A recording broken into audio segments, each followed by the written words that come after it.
할렐루야, 아멘. 수요기도에 나오신 여러분들, 우리 주님의 이름으로 환영하고 또 축복합니다. 우리 함께 마음을 모아서 찬송가 486장 함께 찬양하겠습니다.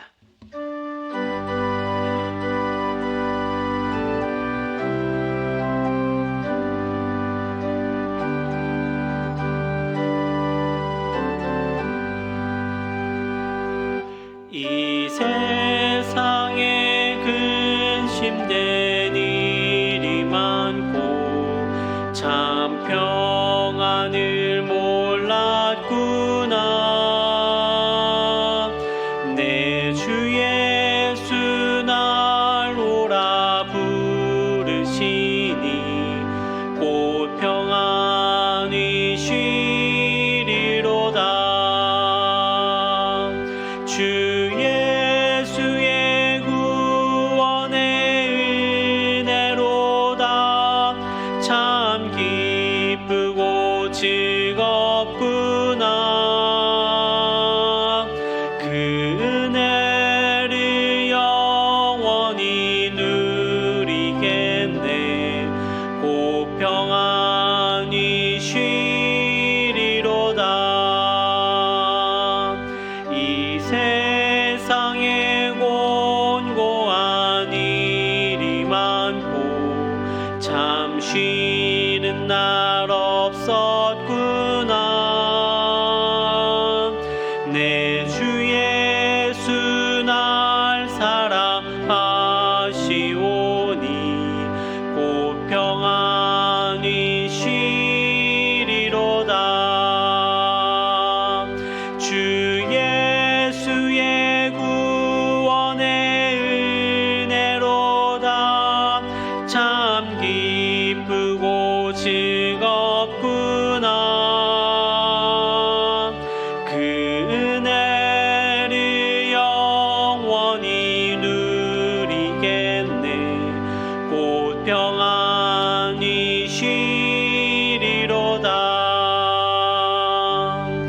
이 세상에 죄악된 일이 많고 참 죽을 일 쌓였구나.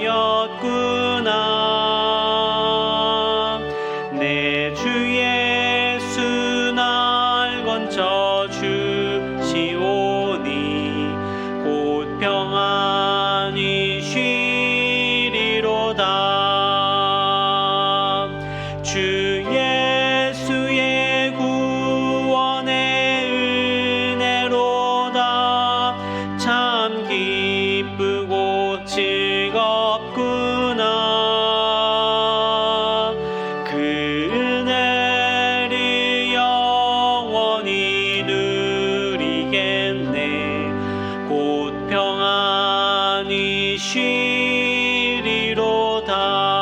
쉬리로다. 우리 찬송간장도 찬양하겠습니다. 함께 찬송가 488장 찬양하겠습니다.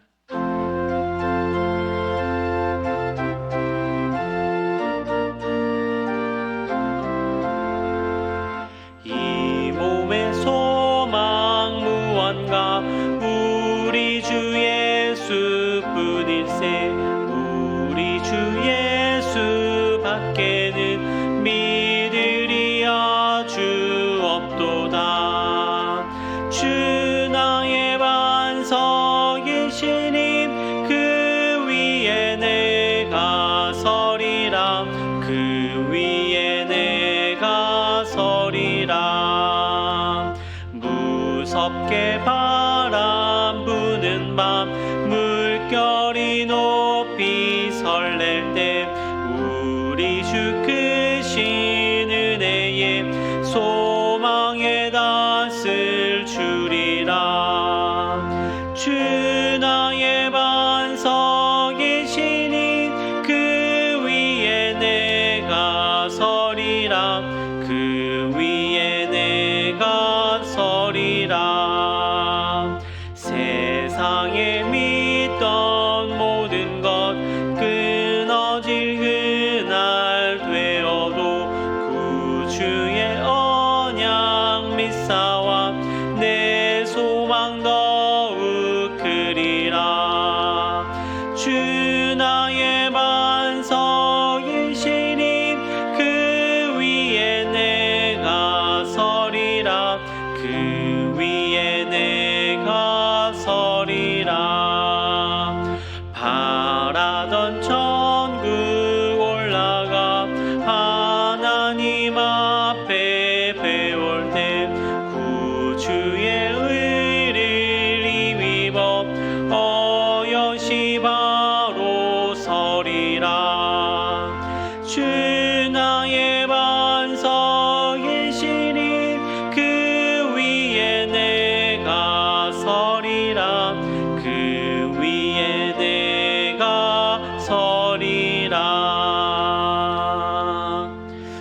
기도하겠습니다. 하나님 감사합니다. 주의 부활을 기뻐하면서 하나님의 자녀된 우리 모두 함께 모여서 삼위일체 하나님을 예배합니다. 우리 예배 가운데 임재하여 주시고 모든 예배자에게 성령으로 기름 부어 주셔서 영과 진리로 예배하게 하옵소서. 이 시간 하나님의 뜻에 어긋난 모든 삶을 회개합니다. 마음과 뜻을 다해서 하나님을 사랑하지 못했고 주께 드려야 할 헌신과 충성을 뒤로한 채 세상 일에만 몰두하고 살아온 우리를 용서하여 주옵소서. 이 시간 주의 말씀 앞으로 나아가기를 원합니다. 말씀 속에서 하나님을 더욱더 경외하고 사랑하며 우리의 이웃을 사랑하고 돌보는 하나님의 자녀가 되기를 원하오니 주의 말씀을 우리 귓가에 들려 주옵소서. 예수님의 이름으로 기도합니다. 아멘.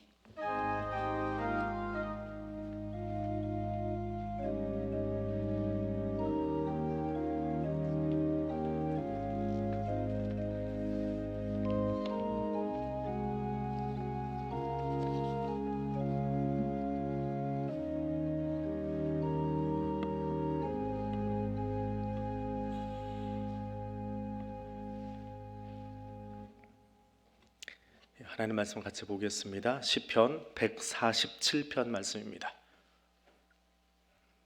시편 147편 우리 찾으셨으면 한 목소리로 같이 읽겠습니다. 할렐루야. 우리 하나님을 찬양하는 일이 선함이요 찬송하는 일이 아름답고 마땅하도다. 여호와께서 예루살렘을 세우시며 이스라엘의 흩어진 자들을 모으시며 상심한 자들을 고치시며 그들의 상처를 싸매시는도다. 그가 별들의 수요를 세시고 그것들을 다 이름대로 부르시는도다. 우리 주는 위대하시며 능력이 많으시며 그의 지혜가 무궁하시도다.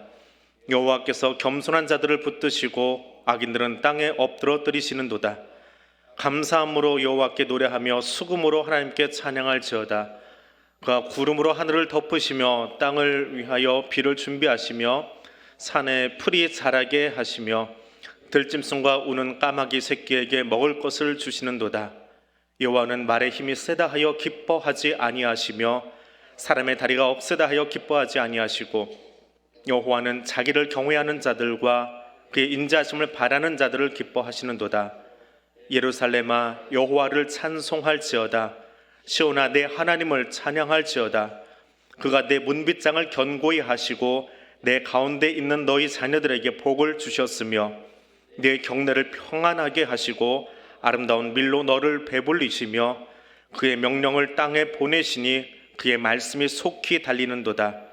눈을 양털같이 내리시며 서리를 재같이 흩으시며 우박을 떡 부스러기같이 뿌리시나니 누가 능히 그의 추위를 감당하리요. 그의 말씀을 보내사 그것들을 녹이시고 바람을 불게 하신즉 물이 흐르는도다. 그가 그의 말씀을 야곱에게 보이시며 그의 율례와 규례를 이스라엘에게 보이시는도다. 그는 어느 민족에게도 이와 같이 행하지 아니하셨나니 그들은 그의 법도를 알지 못하였도다. 할렐루야. 아멘. 우리 146편부터 마지막 150편까지 계속 이제 할렐 시편이 이어지고 있습니다. 할렐루야. 우리 하나님을 찬양하는 일이 선하다라고 말합니다. 선하다. 선하다라는 말이 어떤 말일까요? 찬양하는 것이 선하다라고 했는데 선한 게 뭔가요? 국어 문제입니다. 하나님 뜻에 합당한 것. 예. 그것도 맞는 말입니다. 예. 편안하게 이야기해 보세요. 영적인 얘기 말고요. 예, 표현이 그런데 선하다는 무슨 뜻이에요? 선하다, 착하다, 예, 보기에 좋다. 예. 창세기에서는 이 선하다라고 하는 말을 보기에 좋다라고 해놨어요. 좋다, 예. 혹은 착하다로 번역을 하기도 합니다. 근데 여기 선하다라고 번역을 해놓으니까 선과 악으로 이해하기 쉬운 단어인데 사실은 우리 잘 아는 단어예요. 히브리어 중에 여러분이 자주 들은 단어가 몇 가지 있는데 토브라는 단어입니다. 그 토브가 창세기에서는 어떻게 쓰였어요? 만들고 하나님 보시기에 좋았다. 사실은 선하다라는 말보다는, 왜냐하면 선하다 하면 반대말이 악한 거거든요. 하나님을 찬양하는 게 선하다, 그것보다는 어떻게 해요? 하나님을 찬양하는 것이 좋다, 하나님 보시기에 좋다, 이렇게 번역하면 훨씬 더 쉽게 다가오는, 창세기에 나오는 그 말 그대로 가져오면 하나님 보시기에 좋은 거예요. 찬양은 사람들이 보기에 좋은 게 아니고, 사람들 귀에 들려서 좋은 게 아니고, 누가요? 하나님이. 근데 창세기 1장에서 하나님이 만드신 것을 보시고 좋았다라고 하셨어요.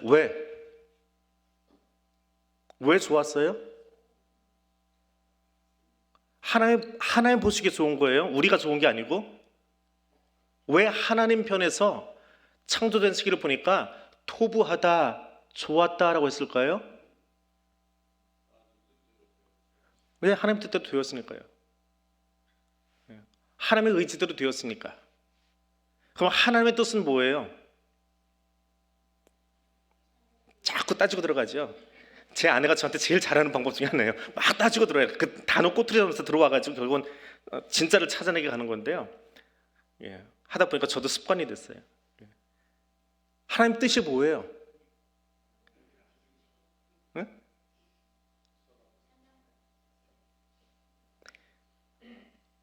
하나님이 창조하실 때 그분의 계획이 있으셨지요. 그 말은 뭐예요? 창조 세계가 그분의 계획대로 움직이는 거예요. 그게 하나님 뜻이에요.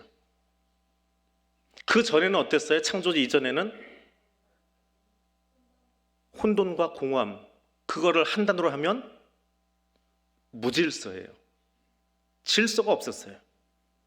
근데 그곳에 하나님 말씀하셨더니 뭐가 생겼다고요? 질서가 생겼어요. 그 질서는 어디서 나온 거예요?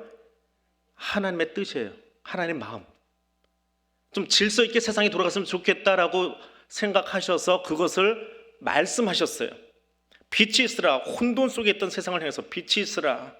하늘 위의 공창과 하늘 아래의 공창과 물과 땅과 질서를 선포하신 거예요. 그랬더니 하나님 말씀하신 대로 돼요. 그분의 계획대로, 그분이 원하신 질서대로 움직여요. 그분의 질서대로 움직이는 거예요. 하나님은 그것을 보시면서 뭐라고 했다고요? 좋다. 그게 좋은 거예요. 자, 똑같은 이치예요. 그 단어가 여기도 쓰였어요.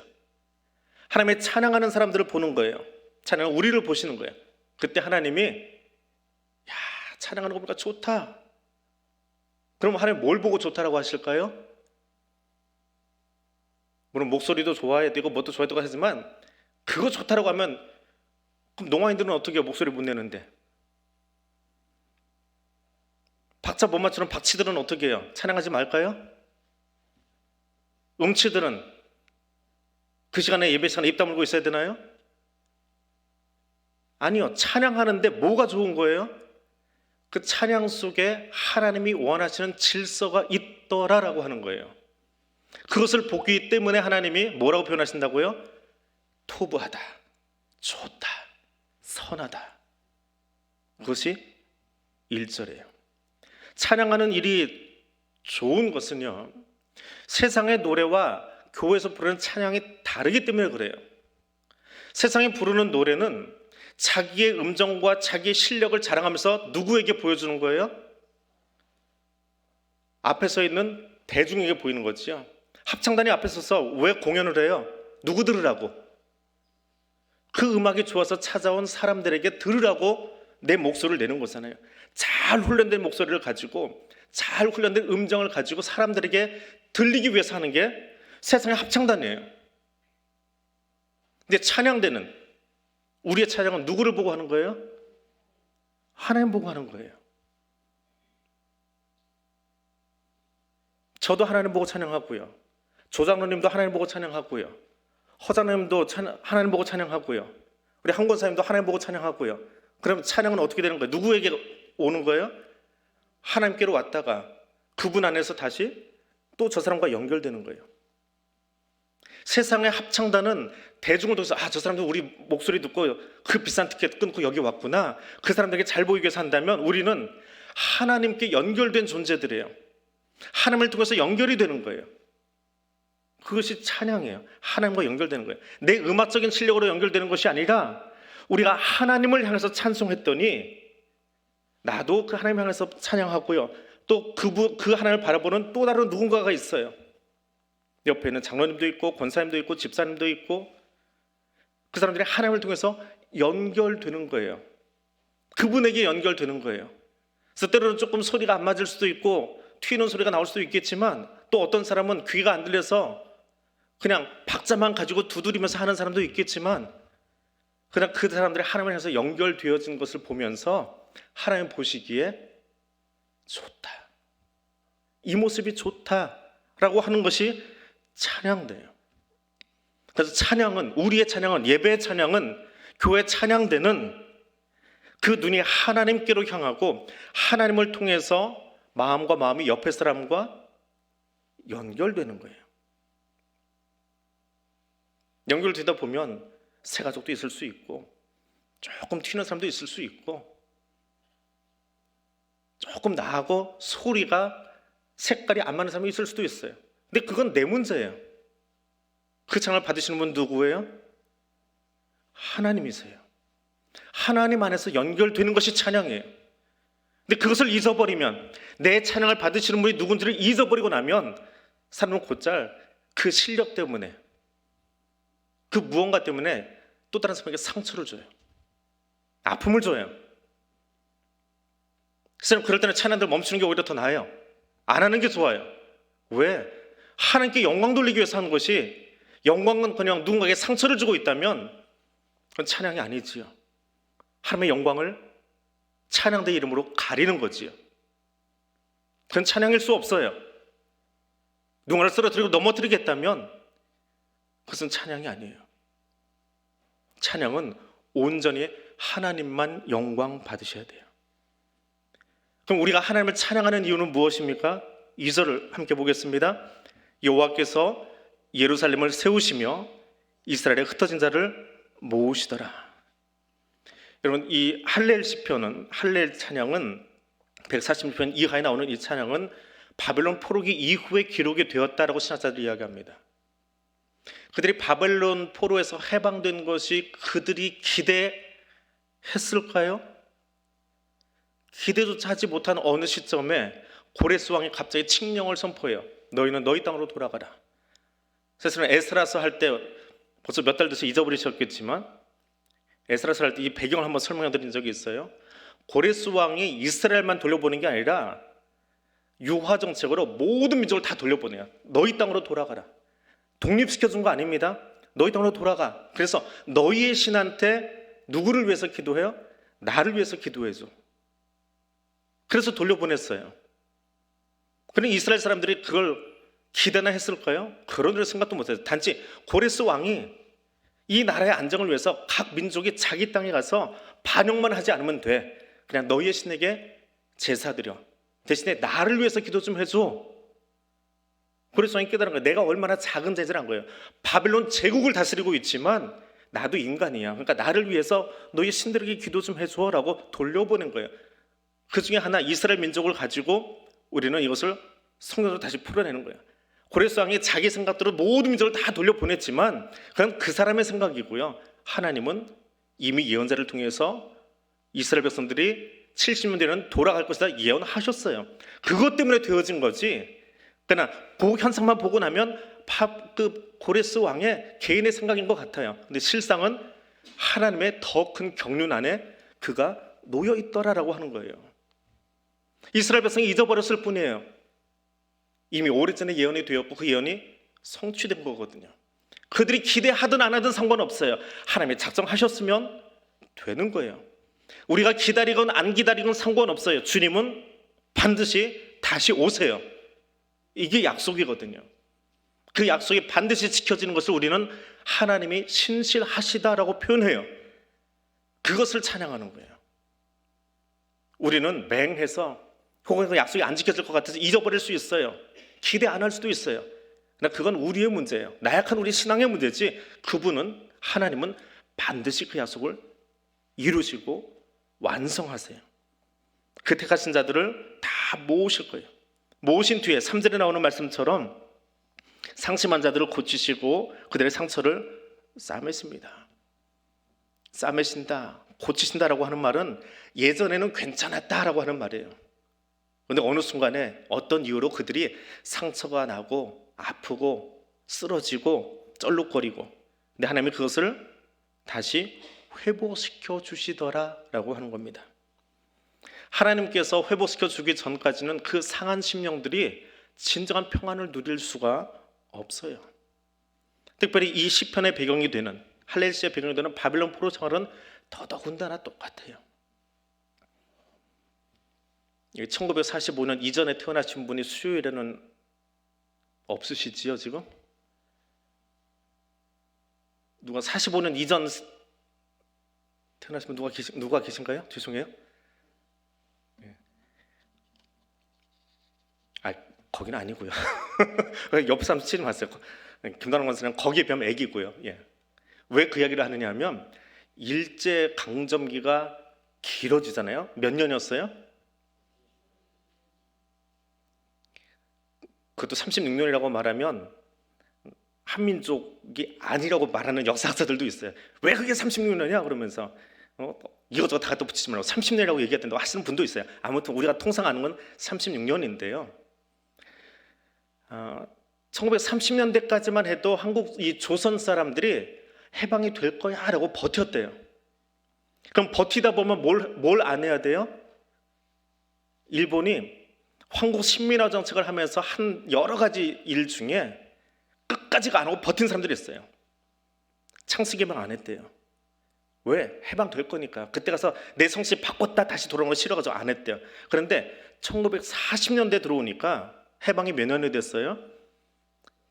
45년 됐죠. 갑자기 역사 공부를 하는데 우리는 지나왔으니까 5년만 더 참지 하지만 그때를 살았던 사람들에게 30년대가 지나고 40년대가 딱 들어오니까 안 되나 보다. 영화 암살에 나오는 얘기 있잖아요. 이정재가 하는 말. 내가 해방될 줄 알았건? 알았으면 내가 배신 안 하지. 그러면서 소리 지르잖아요. 그 일이 40년대 일어난 일이래요.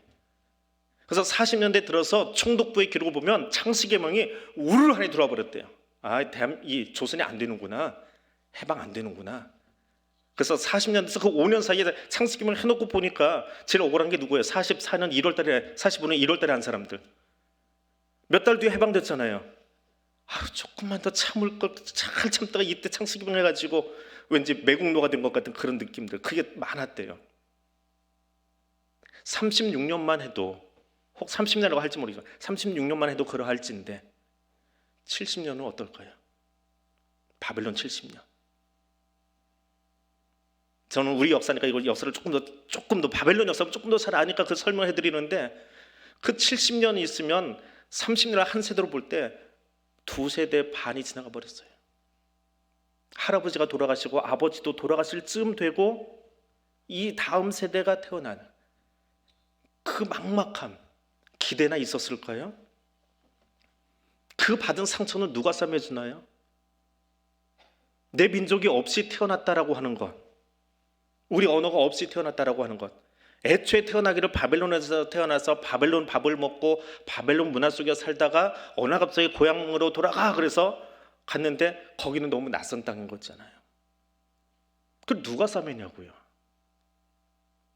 일제 강점기에 태어나가지고 일본어로 공부를 하고 일본어 수업이 돼 있고 그 사람들이 해방을 맞이한 뒤에 새롭게 조선어를 배워야 되는 그 막막함, 조선 사람인데 조선어 배우는 게 막막했던 그 시절. 그래서 입에 일본어가 배가지고 그냥 엉겁길에 일본어로 이야기가 나오는, 저희 아버지도 소학교까지는 일본어를 배우셨대요. 그래서 좀 하세요. 그 사람들이 느끼는 70년을 지나고 나면 어땠을까?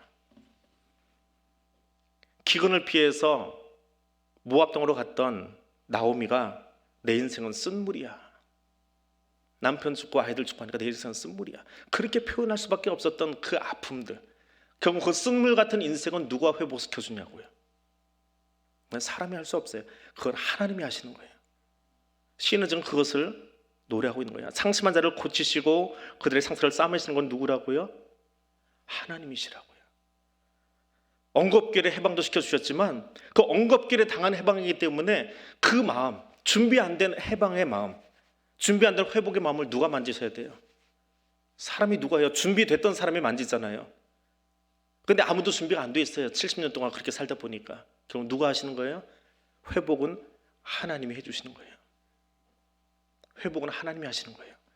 시인은 그것을 지금 찬송하고 있어요. 근데 그 하나님이 어떤 분이냐? 4절에 가니까 별들의 수효를 세시고 그것들을 다 이름대로 부르신대요.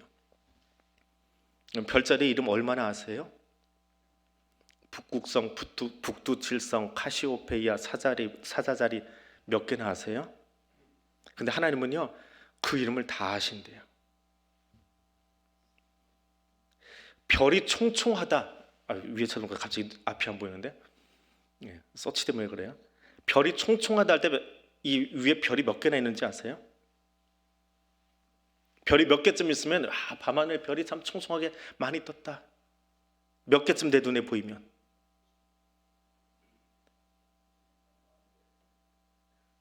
눈이 좋으시네요, 조장로님. 2,000개만 보이면 야, 별 많다, 별이 총총하다 그런데요. 2,000개만 보이면. 허셀 박사라고 하는 분이 망원경으로, 천문학자예요. 15분 동안 찾아낼 수 있는 별. 이 사람은 천문학자니까 그런 거예요. 우리는 그렇게 못해요.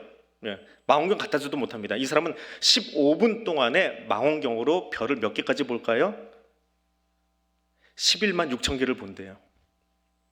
헷갈리지 않고 11만 6천 개를 다 본대요. 그런데 완벽한 성능을 가진 그런 망원경, 우리가 보는 이런 망원경 말고 이렇게 산에다 설치 이거 가지고 10억 개까지 볼 수 있답니다. 10억 개. 그래 봐야 뭐 되게 큰 것도 아니에요. 은하 하나 정도 볼까 말까 한 그런 실력이래요. 그런데 얼마 전에 일본에 있던 이 망원경이 지진 때문에 움직였어요. 그러면서 그걸 다시 보수해서 별을 볼 수 있도록 잡아주는데 얼마나 걸릴까요? 지진 때문에 흔들렸던 망원경을 다시 제자리 잡아주는 거, 부속품을 다시 조이고 당기고 하는 게 2달 걸렸대요. 이 인간의 기술이 그거밖에 안 돼요. 별 10억 개 보겠다고 2달 동안 조이고 기름칠하고 뭐 해서 다시 안정적으로 세워놓는데 2달. 근데 하나님은 10억이 아니라 셀 수 없이 많은 별들을 숫자를 세시고 그것들의 이름을 아신대요. 하나하나 이름을 아신대요. 근데 그 별들의 이름을 아시는 분이 누구를 아세요? 거기 이름 아신다니까요. 집사님 이름을 아신다니까요. 집사님 머리털을 세신다니까요. 별로 안 놀리시네. 시인이 그게 놀라운 거야. 별을 세는 하나님이 놀라운 게 아니라 그걸 세실 수 있는 그 크신 하나님이 별들 속에 나는 어디 있어요? 점도 안 찍히는 존재인데 내 이름을 알아주신대요. 내 머리카락까지도 세고 계신대요. 나의 안고 일어섬을 아신대요. 아멘은 그럴 때 하는 거예요. 할렐루야는 그럴 때 나오는 거예요. 잘 될 줄 믿습니다 하면 아멘 하는 게 아니라 진짜 우리가 아멘하고 하는 게 감사하는 건 언제예요? 셀 수 없이 크신 그 하나님이 나 같은 사람 알아주시는 거, 내 이름 알아주시는 거, 내 머리카락 세주시는 거, 그것 때문에 감사하고 찬양하는 거예요. 아멘이십니까? 시켜야 한다니까요. 진짜 아멘해야 될 자리는 거기에요. 우리 하나님께 정말 감사할 자리는 거기에요. 하나님 우리를 그렇게 알아주세요. 시인은 지금 그것을 이야기하고는 그분이 별을 세시고 이름을 부르신다? 이게 중요한 거 아니에요. 그 하나님이 나를 알아주시는 거예요. 그 하나님이 우리에게 해방 주신 거예요. 그 하나님이 우리를 하여금 고국으로 돌아가라고 명령하게 하신 거예요. 누구를? 고레스 시켜서. 지가 고레스는 뭐 어쩔 거야? 하나님이 하겠다는데 그 사람 시켜서 우리를 돌아가게 하셨다니까요. 우리 역사 아니니까 아멘 안 하죠.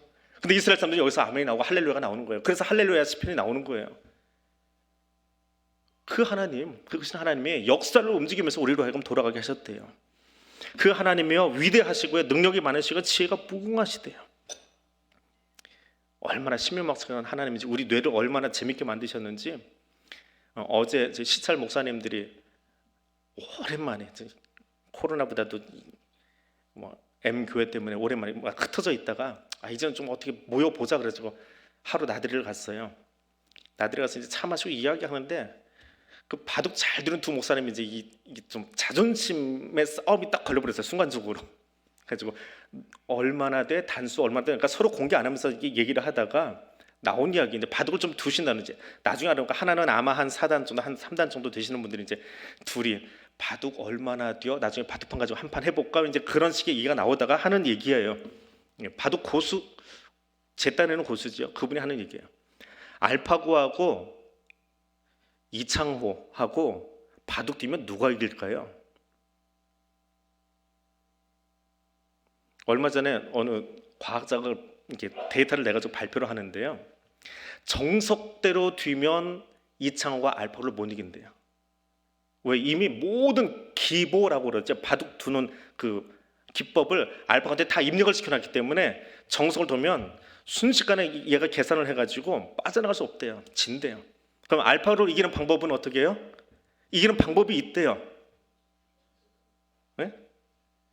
정석이 아닌 대충 이상하게 놓으면 된대요. 여기 놔야 될 자리를 거기 안 놓고 다른 데로 놓기 시작하면 얘가 헷갈려가지고 이게 뭔 바둑이야 그러고 있다가 져버린대요.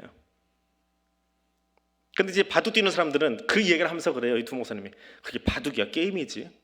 그래서 컴퓨터 이겨보겠다고 하는 게임이지. 그럼 바둑에 묘미가 있는 건 아니야 라고 얘기하는데 저는 들으면서 그래요. 하나님이 뇌를 참 희한하게 만드셨다. 정석도 가지만 변칙도 가능하게 하시면서 그 뇌 안에 사람이 그토록 오랜 연구 속에 만들어낸 알파고조차도 가지고, 세상 말로 가지고 놀 수 있는 실력. 누군가는 바둑도 아니야 게임이라고 하지만 그 알파고조차도 무한하게 만들 수 있는 실력을 이 안에다가 갖춰 주셨다니까요. 그 지혜가 어디서 나왔어요? 내 머리가 남보다 더 커서 그래요? 창조하신 하나님에게서 그 지혜가 온 거예요. 하나님 우리를 그렇게 만드신 거예요. 비를 준비하시는 하나님이 보슬비도 내려주시고 이슬비도 내려주시고 소낙비도 내려주시고 태풍도 일으키시고 그런 하나님 필요에 따라서 태풍이 일어나야 태풍 없으면 안 돼요. 우리한테는 힘들지만 태풍이 지나가야 바다가 한 바퀴 뒤집어지면서 바다에 다 가라앉았던 플랑크톤들이 위로 올라와서 바다 밑까지 내려가지 못하는 그 조그마한 고기들도 그거 먹고 살 수 있대요. 태풍이 안 지나가면 바다가 너무 잔잔해서 부유물이 다 가라앉아요.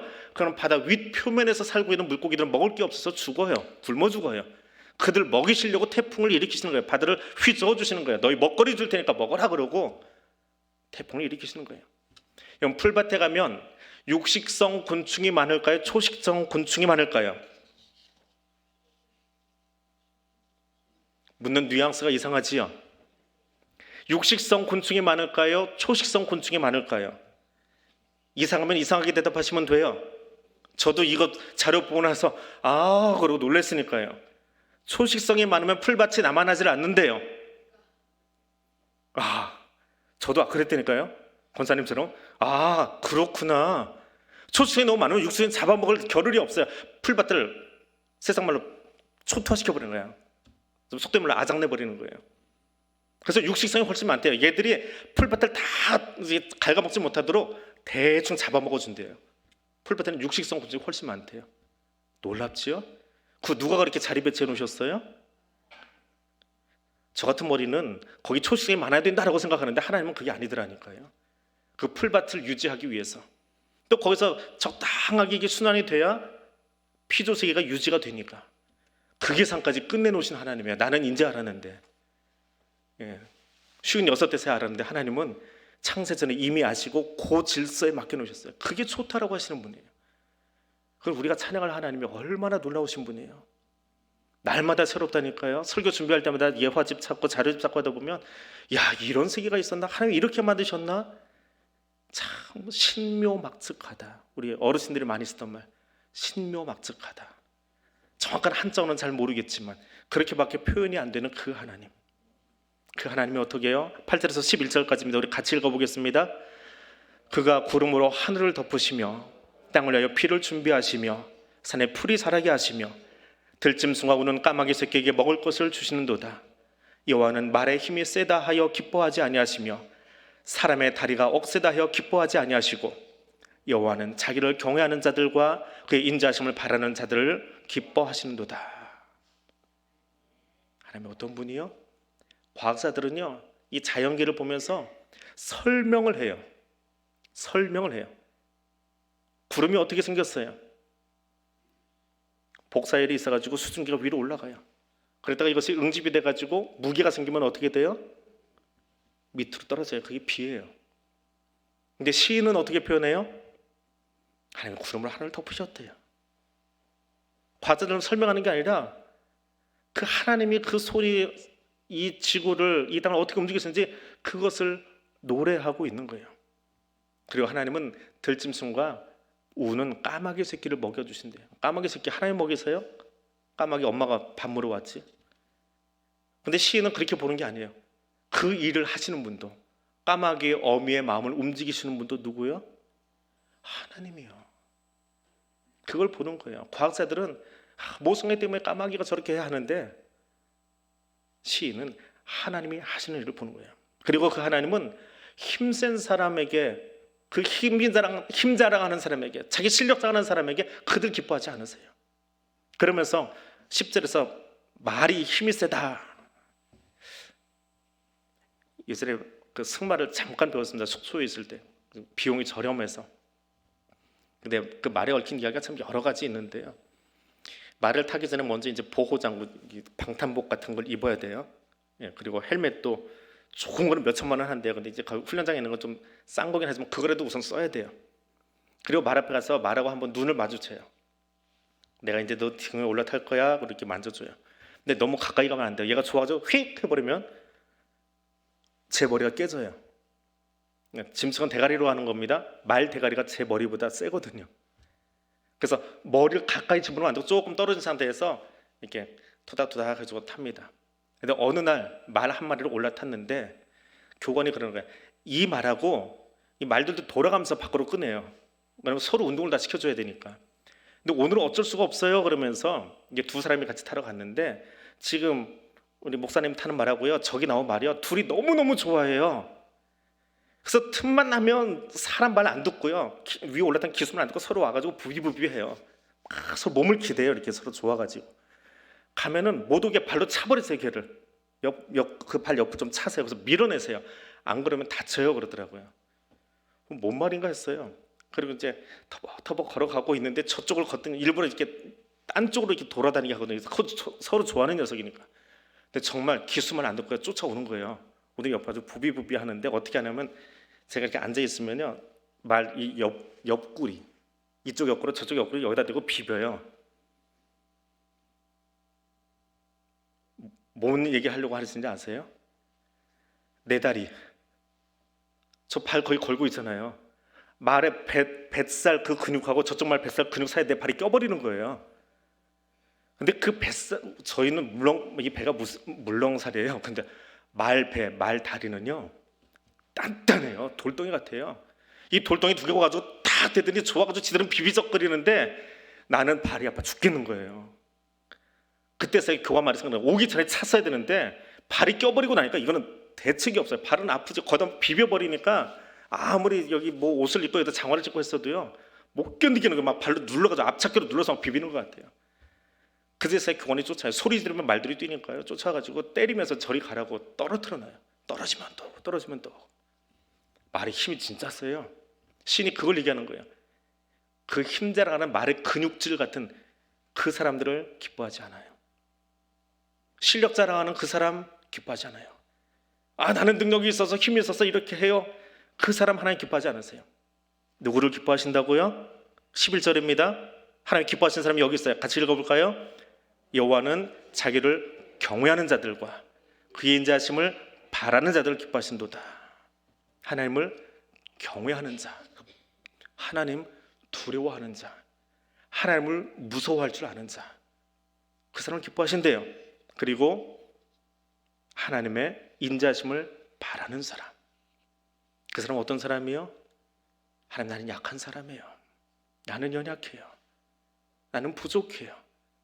그러니까 하나님을 두려워하는 거예요.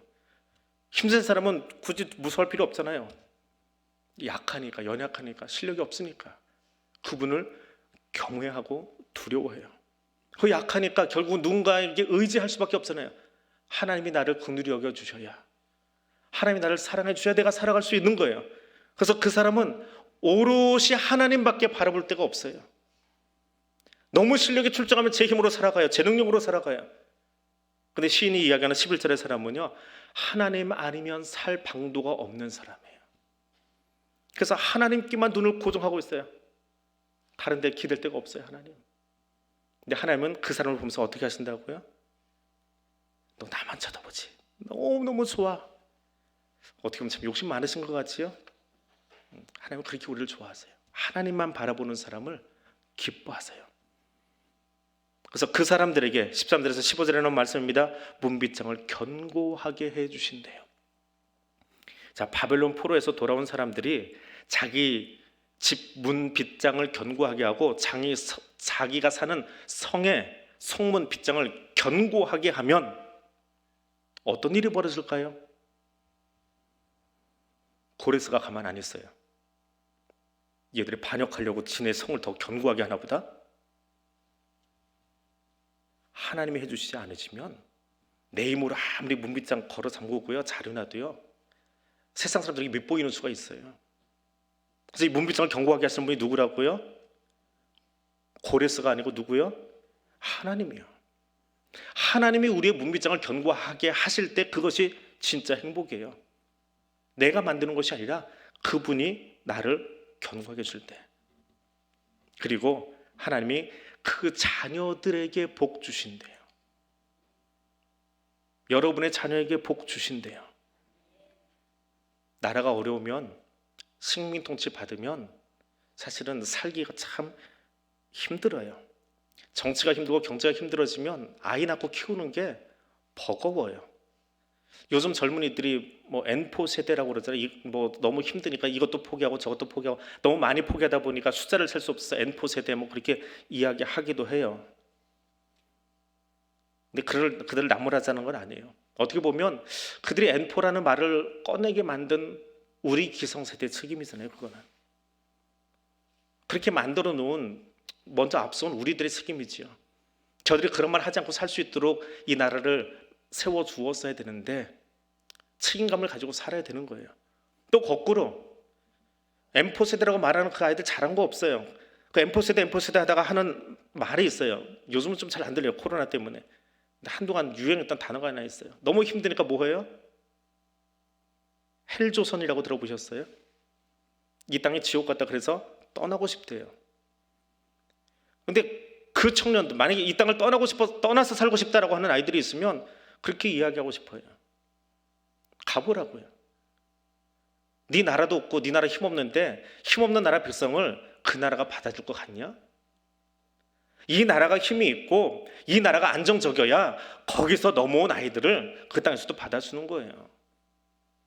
난민들이 나라가 힘들어서 배 타고 돌아다니다가 난민 신세가 돼서 다른 나라 들어간 사람들 보세요. 얼마나 천덕꾸러기예요. 이 나라도 안 받아주고 저 나라도 안 받아주고. 저는 그런 말 쓰는 거 아니에요. 그건 잘못된 말이에요. 그런 마음이 들수록 더 그 나라를 위해서, 이 나라를 위해서 계속 같이 이렇게 해야죠. 그래서 같이 부강한 나라를 만들어 가야죠. 그래야 대한민국 국민이다라고 하는 거 가지고 외국 나가서 자신 있게 살 수 있지요. 대한민국 국민인 게 얼마나 좋은데 우리나라 여권 파워 보세요. 얼마나 쉽게 다른 나라에 들이밀고 들어갈 수 있어요. 선진국들도 쉽게 못 들어가는 나라를 대한민국 여권 가지면 뭐 신속 통과해버린다잖아요. 공항에 가서. 지금 대한민국 이 정도 경제력 있고 힘이 있으니까 우리가 이런 말도 안 되는 헬조선 같은 얘기 해도 그냥 귀엽게 받아주고 야, 힘내라 할 수 있는 거지. 만약에 대한민국 그 힘도 없는 난민이나 배출하는 나라 같아 보세요. 그런 말 꺼내지도 못해요. 근데 하나님은 어떻게 하신다고요? 그 자녀들, 포로에서 돌아온 그 자녀들이 힘내어 살 수 있도록 복을 주시겠대요. 하나님이 책임져 주시겠대요. 그래서 그들의 경내, 그들이 머물고 있는 그 성 안을 평안하게 만들어 주시겠대요. 그리고 그들의 입을 배불리게 하시겠대요. 그것을 위해서 하나님의 말씀이 그 땅을 달려갈 수 있도록, 말이 달려가는 땅이 아니라 하나님의 말씀이 그 땅에 가득히 채워지도록 하나님께서 해주시겠대요. 하나님의 허락하시면 되는 거예요. 복은 하나님에게서 나오는 거예요. 우리의 손에, 우리의 힘에 있는 것이 아니고요. 그리고 그 하나님은요, 16절에서 18절에 나오는 것처럼 눈도 내리시고요, 서리도 내리시고요, 우박도 내리세요. 때로는 그런 어려운 일들도 있어요. 살다 보면 원치 않지만 힘든 일들도 있어요. 근데 그 마지막 구절 보세요. 그가 말씀을 보내사 그 눈을 녹이시고 그 추위를 물러가게 하시고 꽁꽁 얼었던 그 눈들이 물이 되어 흘러가게 하시잖아요. 겨울이 막 지나갈 때 봄이 왔다라고 하는 아주 예쁜 소리가 하나 있어요.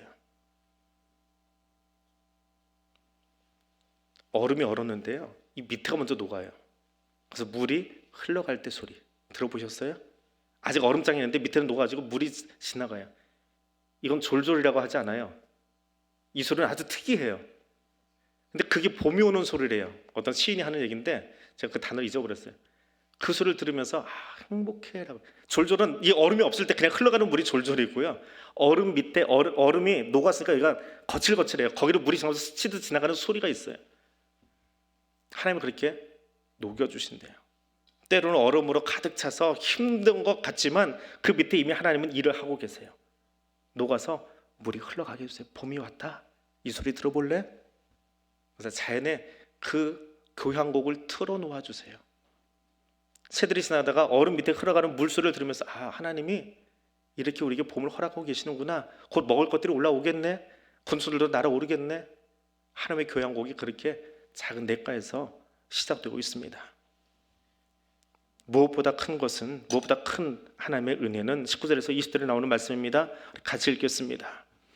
그가 그의 말씀을 야곱에게 보이시며 그의 율례와 규례를 이스라엘에게 보이시는도다. 그는 어느 민족에게도 이와 같이 행하지 아니하셨나니 그들은 그의 법도를 알지 못하였도다. 하나님의 말씀을 누구에게 들려주셨다고요? 어느 민족에게요? 이스라엘에게요. 지금 이 시편을 짓고 있을 때 이스라엘은 어떤 나라요? 세상 물론 나라는 무슨 나라도 없어요. 아직 국호도 없어요. 그냥 바벨론에서 돌아가라 해서 자기 땅으로 갔을 뿐이에요. 이스라엘은 국호 쓰지도 못해요. 그냥 돌아가 있는 거예요. 거기는 바벨론의 총독이 다스리고 있어요. 그냥 바벨론 땅이에요. 근데 하나님이 거대한 바벨론 제국에 대해 얘기하신 게 아니라 누구한테요? 세상에서는 아무도 관심 가져주지 않는 나라도 아니에요. 근데 그들에게 이야기하셨어요. 그게 은혜예요. 세상이 인정하든 하지 않든, 세상은 힘없는 약속 국가도 아니에요. 정말 아무것도 아닌 사람들인데 그들에게 하나님이 이야기했어요. 그 민족에게. 그리고 그들을 야곱이라고 불러요. 발뒤꿈치 잡는 사람이에요. 그들에게 하나님의 자신을 드러내 보여주세요. 하나님이 이 땅을 바꾸시려면 좀 힘있는 대통령이나 왕에게 보여주시고 그들이 확 하나님의 말씀으로 변화돼서 내가 하나님 만나보니까 말이야, 너희들도 하나님 다 믿어야 돼. 누구죠? 갑자기 왕 이름이 생각이 안 나서. 로마의 그 국교 공인했던 그런 사람들이 세상에 많으면 얼마나 좋아요? 전도하기 얼마나 좋겠어요? 이제 하나님은요, 나 같은 사람이요, 나에게 말씀을 주세요. 시인은 지금 그 이야기하고 있는 거예요. 나라도 없는, 그저 이제 막 해방 경험하고 척박한 땅에 들어와 있는, 이스라엘 나라라고도 할 수 없는 거기에 있는 나에게 말씀해 주세요. 그게 은혜예요. 내가 잘나서, 내가 실력이 있어서, 똑똑해서, 뛰어나서 아니요. 세상 어느 민족 중에도 가장 볼품없고 가장 연약한데 거기 있는 이제 그 무너진 땅 세우려고 하나님 가서 하라 하셨으니까 벽돌 한 장 들고 언젠가는 여기서 하나님 예배하는 날이 오겠지. 그 벽돌 한 장 올리고 있는 그 나에게 하나님이 오셔서 그의 세우신 종들을 통해서 말씀해 주고 계세요. 그것을 시인이 경험하면서 찬양하고 있는 거예요. 뭐라고요? 어떤 찬양이요? 할렐루야예요. 그게 할렐루야예요. 조건이 다 갖춰져서가 아니라 조건은 아무리 눈치껏 봐도 될 만한 것, 좋은 것 없어 보여요. 그러나 하나님이 일하심을 보고 나면 그때는 완벽해요. 세상의 눈으로 보면 아직 다 불안정하고 다 엉망인 것 같지만 하나님의 눈으로 보면 신실하신 하나님의 그 일을 끌고 가고 계세요. 그럼 우리는 뭐 해야 돼요? 왜? 하나님 찬양해야 돼요. 그게 찬양이에요. 하나님이 하십니다. 내가 하는 것이 아니라 하나님이 하십니다. 내 실력이 만들어가는 것이 아니라 하나님의 약속 위에서 이 나라가 서갑니다. 내 능력으로 지금 이 교회에 예배드리고 있는 것이 아니라 하나님이 우리에게 예배드리라고 하셔서 그 질서 속에 우리가 들어와서 하나님 바라보는 나와 또 하나님 바라보는 저 사람과 또 하나님 바라보는 이 사람이 함께 하나님에서 한 공동체가 돼서 한 가족이 돼서 서로를 배려해 주면서 서로를 안아주면서 같이 누구를 바라보고요? 회중을 바라보고 하는 것이 아니라 누구를 바라보고요? 하나님을 부르고 찬양하는 거예요. 어떤 찬양이요? 할렐루야 찬양하는 거예요. 오늘 우리 교회 찬양이 그러하기를 원합니다. 우리 교회 예배가 그러하기를 원합니다. 사람에게 보이기 위한 것이 아니라 사람에게 드러내기 위한 것이 아니라 내 이름 드러내기 위한 것이 아니라 나를 오늘 여기 있게 하시고 하나님의 창조 질서 가운데 세우신 그 하나님을 향하여 함께 하나님 바라보고 그 눈으로 옆에 사람을 함께 바라보아주고 함께 세워줄 수 있는 그런 멋진 찬양대, 그런 멋진 예배자, 그 사람이 내가 될 수 있기를 원합니다. 우리 그 마음으로 함께 기도하겠습니다. 하나님께서 나의 연약함을 긍휼히 여겨주셔서 감사합니다. 나의 연약함을 긍휼히 여겨주셔서 너 그거밖에 안 되냐 라고 하지 않으세요. 그 긍휼히 여겨주심을 감사합니다. 하나님 내 모습 이대로 받아주시고 내 모습 이대로 써주신 것을 감사합니다. 무엇보다 하나님 세상 그 많은 사람 중에 내 이름 아심을 내 이름을 기억하시고 불러주심을 감사합니다. 이 감사의 고백을 이 시간 하나님께 함께 올려드리겠습니다. 전능하신 하나님 감사합니다. 세상 모든 사람 가운데 나를 기억해 주시고 내 이름 불러주시고 나를 여기 세워주심을 감사드립니다. 내 이름 아시지요? 내 이름 아시지요? 때로는 내 이름이 싫을 때도 있었는데 때로는 나의 자리가 불편할 때도 있었는데 그럼에도 불구하고 하나님이 나를 긍휼히 여겨주시고 나를 사랑해 주시고 세상 모든 사람들은 나의 조건을 바라보고 나의 실력을 바라보고 하나님 내 능력을 바라보지만 하나님은 내 모습 이대로 나를 받아주시고 내 모습 이대로 나를 써주시고 내 모습 이대로 나를 불러주셔서 하나님 자녀 삼아주시고 그 전능하신 하나님, 그 크신 하나님, 그 위대하신 하나님을 향하여 찬송하는 자로 예배하는 자로 오늘 여기 있게 해주시니 감사드립니다. 많이 빚은들 하나님 그 놀라운 사랑과 그 은혜를 무엇으로 다 갚고 무엇으로 다 찬송할 수 있사오리까? 오늘 내가 할 수 있는 최선을 다하여 나를 산제물로 하나님께 올려드리며 감사의 예배를 올려드립니다. 감사의 기도를 올려드립니다. 나를 긍휼히 여겨주심에 나를 사랑하여 주심에 내 모습 이대로 받아주심에 감사하여 감사의 찬송을 올려드립니다. 내 이름을 아시는 하나님, 나도 하나님을 경외하며 하나님을 두려워하며 하나님의 인자하심을 기대어 엎드리기를 원하오니 성령님 여기 우리와 함께하여 주시옵소서. 그리고 주님 그 사랑을 잊지 아니하고 내가 그 사랑 받았을진데 내가 그 긍휼히 여김을 받았을진데 하나님 내가 그 어여삐 여김을 받았을진데 나도 하나님을 향해 동일하게 눈을 두고 찬양하는 또 다른 사람을 향하여 내 옆에 서 있는 또 다른 우리 동역자들을 향하여 그 마음으로 어여삐 여기며 그 마음으로 긍휼히 여기며 그 마음으로 사랑하며 그 마음으로 함께하며 찬송할 수 있는 진정한 예배자 될 수 있게 도와주옵소서. 나는 그 사랑 받아놓고도 어여삐 여길 줄 모르고 긍휼히 여길 줄 모르는 악한 심령들이 있다면 하나님 그것 내려놓게 해주시고 하나님 앞에 가장 겸손한 자 되어서 가장 연약한 자 되어서 함께 더불어 손잡고 주님을 향하여 온전한 예배를 올려드릴 수 있는 사람 되게 하옵소서. 우리 한 번 더 기도하겠습니다. 하나님 내 삶으로 주께 영광 올려드리겠습니다. 내 일부분이 아니라 남는 시간이 아니라 내 온전한 인격으로 산증을 올려드리겠습니다. 주님 내 입술로 주님을 찬양합니다. 입술로만의 찬양이 아니라 내 마음의 고백을 담아 주님께 찬양하고 예배하겠습니다. 하나님 내 손으로 주께 헌신하겠습니다. 손끝으로 내 실력 자랑하는 것이 아니라 하나님 그 손을 나를 빚으시듯 나도 하나님 창조에 동참하는 내 손 될 수 있기를 원합니다. 그 예배자 될 수 있기를 원합니다. 이 세 가지 기도 제목 가지고 우리 함께 기도하겠습니다. 사랑의 하나님, 하나님 내게 주신 것들을 다시금 하나님 앞에 올려드리기를 원합니다. 일부분만 드리지 않겠습니다. 숨겨놓고 드리지 않겠습니다. 나의 모든 삶을 주님께 올려드리기를 원합니다.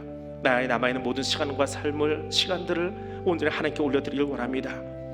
구별된 산제물로 하나님께 올려드리기를 원합니다. 주여 나를 받아 주시옵소서. 주여 우리를 받아 주시옵소서. 삶을 주님께 올려드리오니 기쁘게 받아 주시옵소서.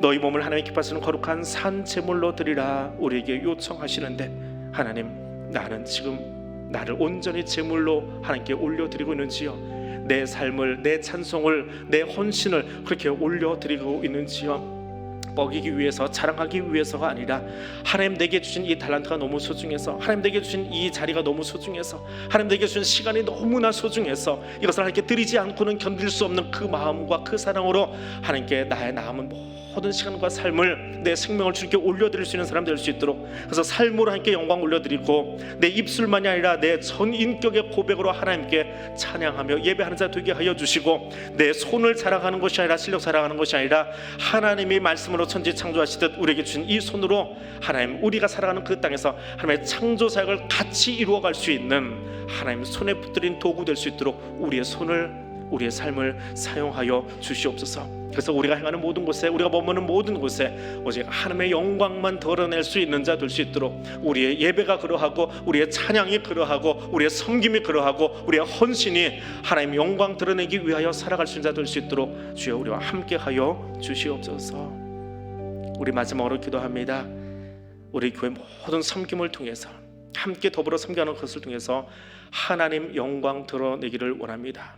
구역장이 그러하고, 우리 권사님, 우리 집사님, 우리 장로님들이 그러하고, 당회가 그러하고, 재직회가 그러하고, 교회학교가 그러하고, 그 섬김을 통해 하나님 영광 드러내기를 원합니다. 하나님 영광 드러내기 위해서 찬양하고 섬길 수 있기를 원합니다. 그리고 연약함을 서로 도와줌으로 평화를 만들어갈 수 있는 그런 교회, 그런 섬김 될 수 있기를 원합니다.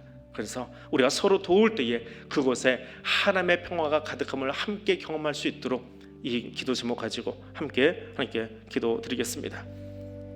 거룩하신 하나님, 이제 우리의 섬김을 위하여 기도합니다.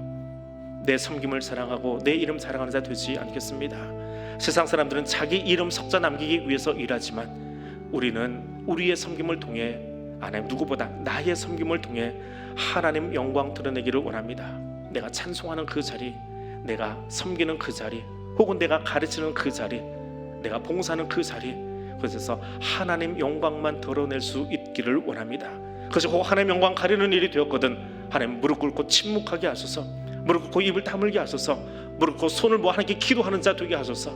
그래서 그 손이 행하는 모든 것이 하나님께 영광 올려드리고 하나님의 이름을 높이 드러내며 하나님의 기쁨을 드러내어 증거할 수 있는 삶이 될 수 있도록 주여 도와주옵소서. 진정한 평화는 연약한 자를 도울 때 일어나는 것임을 알게 하여 주시고, 우리 옆에는 연약한 자들, 상심한 자들, 낙심한 자들, 안타까운 사람들, 그를 향하여 서로 돕는 가운데에 그리스도의 평화가, 주님 주신 평화가 우리 교회 안에 가득하며 주님 교회 주신 그 평화를 세상 가운데 나누어 줄 수 있는, 세상에 그것을 가르쳐 줄 수 있는, 세상에 그 평화를 보여줄 수 있는 우리 교회 되게 해주시고, 무엇보다 내가 될 수 있도록, 그렇게 구별된 성도 내가 될 수 있도록 하나님 우리와 함께하여 주옵소서. 그래서 하나님의 평화 알지 못하는 이 땅의 사람들에게 하나님이 우리에게 주기 원하시는 진정한 평화가 무엇인지를 들려주고 보여주고 가르쳐줄 수 있는 삶의 예배자가 될 수 있도록 하나님 함께해 주시옵소서.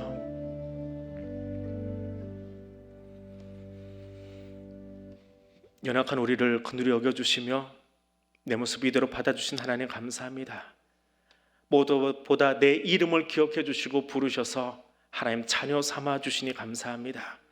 그 하나님께 나를 산 제물로 올려드립니다. 내 고백을 담아 입술로 찬양하겠습니다. 주님 내게 보여주신 것처럼 내 손이 행하는 것이 하나님의 창조사에게 동참하는 자 되기 원하여 하나님을 경외하며 그 자리에 나아가 섬기겠습니다. 그리고 그 섬김을 통해 오직 하나님의 영광만 드러내기를 원합니다. 연약한 자를 일으키고 저들을 세워갈 때 그것에 하나님 기뻐하시는 평화가 임함을 보게 해주시고, 그 그리스도의 평화를 이 땅 가운데 증거하고 보여줄 수 있는 교회와 성도가 될 수 있도록, 무엇보다 내가 그 삶 살아갈 수 있도록 성령님 도와주시옵소서. 예수님 이름으로 기도드립니다. 아멘. 하늘에 계신 우리 아버지, 아버지의 이름을 거룩하게 하시며 아버지의 나라가 오게 하시며 아버지의 뜻이 하늘에서와 같이 땅에서도 이루어지게 하소서. 오늘 우리에게 일용할 양식을 주시고 우리가 우리에게 잘못한 사람을 용서하여 준 것 같이 우리의 죄를 용서하여 주시고 우리를 시험에 빠지지 않게 하시고 악에서 구하소서. 나라와 권능과 영광이 영원히 아버지의 것입니다. 아멘.